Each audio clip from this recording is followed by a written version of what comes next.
Hello, everybody. I've called today's episode A Symbol of Trust. I'd like to ask, why place your emotions on an item of furniture? Why place your emotions on an item of furniture? Today I received a really distressing message from a family member. It's upset me the whole day, to be honest. I asked the family member to collect a piece of furniture, and this was their response. The dresser isn't just furniture. It was a promise, a symbol of trust, of memory. I shouldn't be surprised. It's the same pattern again and again. She goes on to talk about trauma bonding. I understand why it might have looked like I didn't want help, but trauma bonding is powerful. It keeps you stuck in cycles that are like coming off drugs if you want to leave. She talks about self-doubt. I didn't stay because I loved him. I stayed because I was scared, isolated, and thought I didn't deserve better. And now on to judgment. The hardest part is, I know what everyone is going to say. You wouldn't let us help. It often means they'd stop trying. Then the accusation. And what I needed more than anyone else was for someone to keep showing up, even when I couldn't ask. That wasn't care. That was damage control. Then follow the lies. You've had a long history of doing the bare minimum, just late enough for people to blame themselves. These aren't isolated events, they form a pattern. You withhold, avoid, and punish through absence. You don't confront, you control with silence and withdrawal. And I see it now for what it is. Then she speaks about the person that's died. The last time I saw you together, it was a shouting match, which actually is true. You were no contact for at least 10 years. You didn't show up in her life or care for her in her last days. I did that. I wiped her bum. I got her dressed. And she begged and shouted at me not to, but I did it anyway. Now she's feeling really hard done by.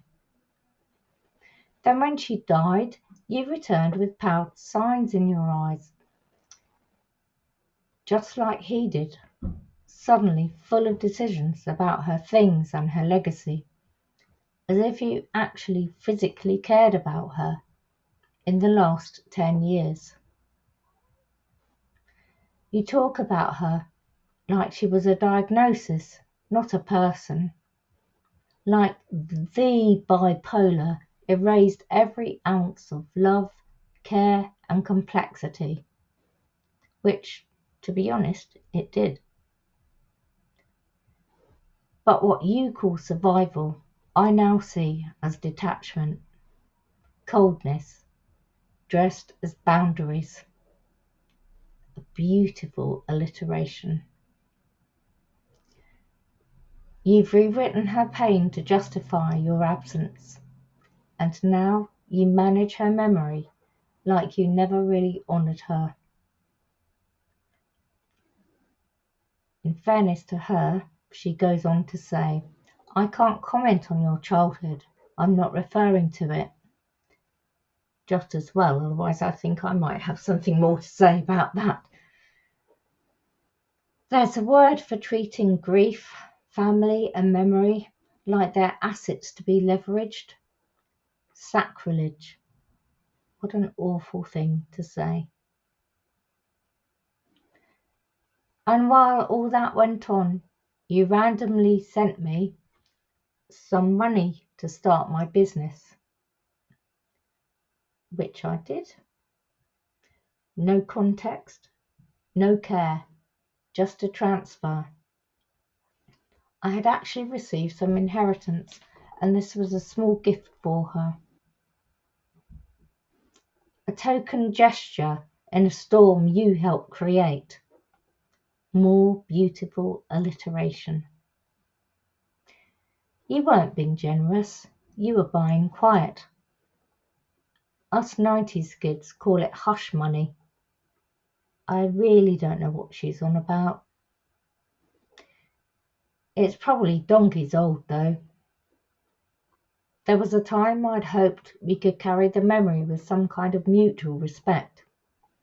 But that's not who you are, or who I thought you were, and I've stopped trying to make you someone you're not. So let me be clear, keep the furniture. You can have the wood.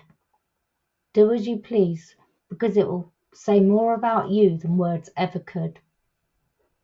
I'll keep the part of her you'll never understand, her spirit, her softness, her strength. The part you've never lived by, and never truly honoured. In my heart where she belongs. I'm not angry anymore, I'm just aware. And there's no version of my future or my family's where I can keep letting you orbit my life under the disguise of family. I can't call out X's behaviour or the damage done by others in this family and then hand you a sugar-coated version of the truth. That's not integrity, it's denial. And I'm done holding onto anything or anyone that doesn't serve my healing, no matter who they are. Don't reply.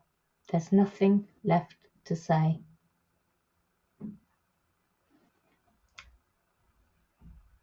Well, my friends, and that's the polite version of what she actually said to me.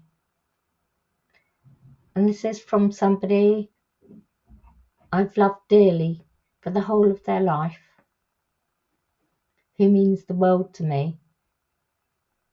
And it broke my heart to receive this message this morning. Messages like that can make us question our identity, question the roots of who we are. But it's important to recognise that sometimes people need to lash out when they're angry.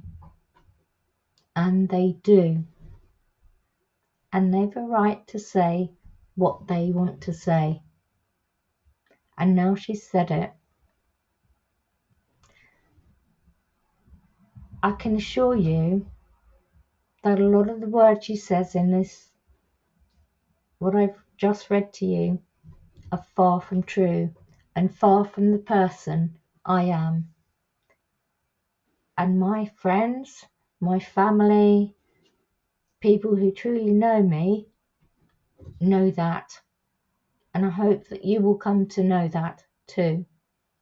And I'd really value your comments and your feedback on this video. Thank you very much for listening. That's it from Adapt Counselling for this Wednesday, and I'll see you again next week. Thank you.